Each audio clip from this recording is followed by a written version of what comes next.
Hello horror fans and welcome back to the Scariest channel on YouTube, Top 5 Scary Videos, that dark, dank basement of a Top 5 list video series where we collate the creepiest tales of cultural significance and present them to you in a nice, neat package. What's going on guys? As always, I'll be your spirit guide Jack Finch as we creak open the door, click on the drawstring light and creep down those rickety old wooden steps as we cautiously take a look at the Top 5 scariest things found in a basement. Roll the clip.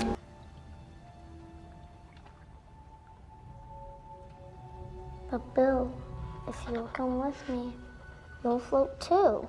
You'll float too! You'll float too! You'll float! There's a reason that the basement features so prominently throughout the horror literature. The cellar, the hidden crypt, the dark underbelly of what lurks beneath. As kids we know that horror lies waiting in the darkness, and that culminates for many of us with a fear of the basement. Well, in surprisingly many cases that fear is vindicated in some absolutely terrifying stories of people finding out exactly what lurks below. Let's take a look, shall we? Before we do that though, you know how it is guys. If you're a fan of this video, lingering in basements or just top 5 scary in general, then be a dear and hit that thumbs up button as well as that subscribe bell so you can stay up to date with your daily dose of horror. If you'd like to go ahead and share this video with a friend, then feel free. Safety in numbers, right? Kicking off at number 5, a cemetery. Yep, you heard that correctly. Now, the trope of a home being built atop a burial ground or a pagan sacrificial site is commonly prevalent in horror literature and cinema, mainly lending itself to the rapid expansion of the modern era and the ignorance of ancient history. In cinema, we've got Pet Sematary, Amityville Horror, and Poltergeist, as well as many more, but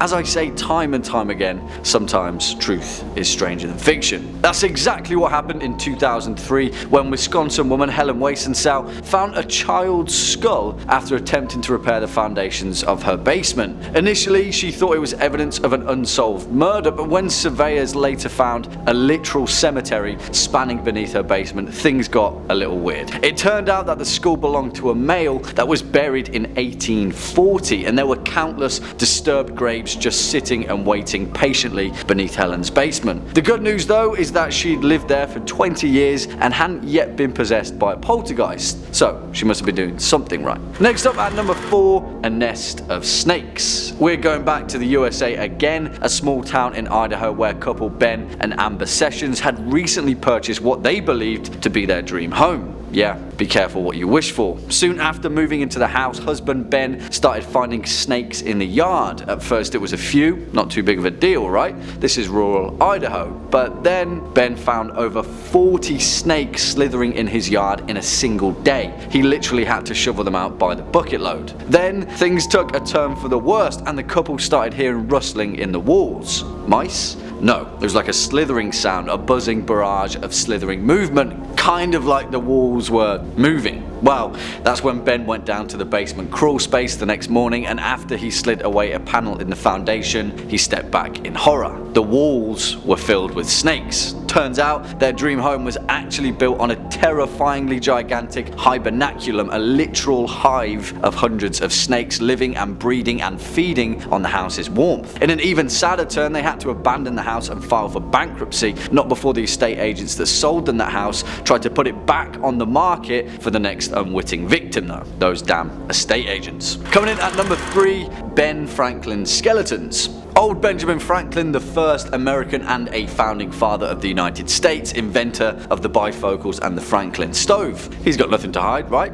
Well, it turns out that he had quite a few skeletons in his closet. Well, basement actually. In 1998, conservationists back in England began making repairs on Franklin's London home, 36 Craven Street, when they stumbled upon a pretty bloody discovery. It turned out in the basement of the house, more than 15 bodies, 6 of which were children, were buried in a secret windowless room. However, although I'm not entirely convinced, it's widely considered that Ben Franklin wasn't harboring evidence of some horrific homicide, but may have actually been covering for his friend William Hewson, Franklin's friend and academic protege that was running an anatomy school at the time. In the 18th century, human dissection for scientific purposes was still ethically frowned upon, and students had to acquire cadavers illegally. This included paying grave robbers to dig up remains of the newly deceased. So Ben Franklin was just being a good friend, right? Either that or he was a sadistic mass murderer. Next up at number 2, mummified children.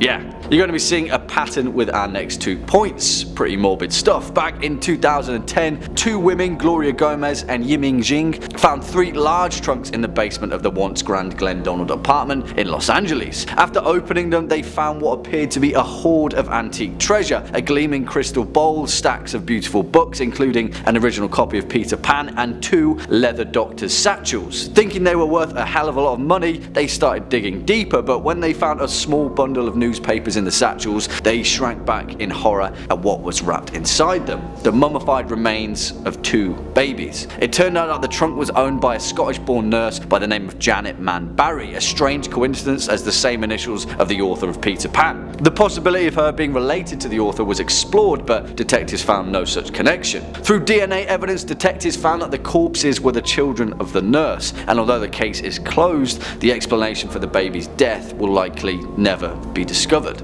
And finally, our number 1 point, a mummified corpse. See? I told you we were sticking to a theme. Imagine exploring your newly purchased house, making your way to the lower levels, and then discovering a literal mummified corpse sat on a chair staring at you. Well, that's exactly what happened to Jorge Giro, who'd purchased a home in the seaside town of Roses, Spain. It turned out that the previous owner had mysteriously disappeared, but that actually meant she'd passed away peacefully, but no one had checked on her. I mean, it's actually insane that no one had checked the house before selling it at auction, and this is where it gets even crazier. No one knows how long the corpse had sat there, but the mortgage payments to the house had ceased 6 years prior. 6 years just sat there mummifying in the salty sea air, serendipitously waiting for Jorge to discover her. Wow, let's hope there were no curses involved, eh?